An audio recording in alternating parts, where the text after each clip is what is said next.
Chennai metro ரயிலில் ஒழுங்குமுறைகள் மற்றும் விதிகளை மீறி மற்றவர்களுக்கு இடையூறு செய்பவர்களுக்கு விதிக்கப்பட்டு வந்த ரூபாய் 2500 வரை உயர்த்தப்பட்டுள்ளது.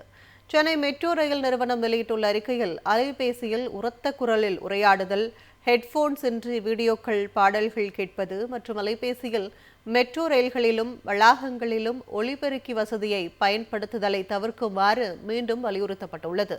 இந்த விதிகளை மீறி மற்ற பயணிகளுக்கு இடையூறு ஏற்படுத்தினால் அபராதம் ரூபாய் விதிக்கப்பட்டு வந்த நிலையில் தற்போது 2500 ரூபாய் அபராதம் விதிக்கப்படும் என எச்சரிக்கை விடுத்துள்ளது. எனவே பயண ஒழுங்குமுறைகளை பின்பற்றி சக பயணிகளின் வசதிக்கும் அமைதிக்கும் மதிப்பளிக்குமாறு அனைத்து பயணிகளையும் சென்னை மெட்ரோ ரயில் நிறுவனம் கேட்டுக்கொள்கிறது என்று தெரிவித்துள்ளது. சென்னை மெட்ரோ ரயிலில் ஒழுங்குமுறைகள் மற்றும் விதிகளை மீறி மற்றவர்களுக்கு இடையூறு செய்பவர்களுக்கு விதிக்கப்பட்டு வந்த ரூபாய் 2500 வரை உயர்த்தப்பட்டுள்ளது. சென்னை மெட்ரோ ரயில் நிறுவனம் வெளியிட்டுள்ள அறிக்கையில், அலைபேசியில் உரத்த குரலில் உரையாடுதல், ஹெட்போன்ஸ் இன்றி வீடியோக்கள், பாடல்கள் கேட்பது மற்றும் அலைபேசியில் மெட்ரோ ரயில்களிலும் வளாகங்களிலும் ஒலிபெருக்கி வசதியை பயன்படுத்துதலை தவிர்க்குமாறு மீண்டும் வலியுறுத்தப்பட்டுள்ளது.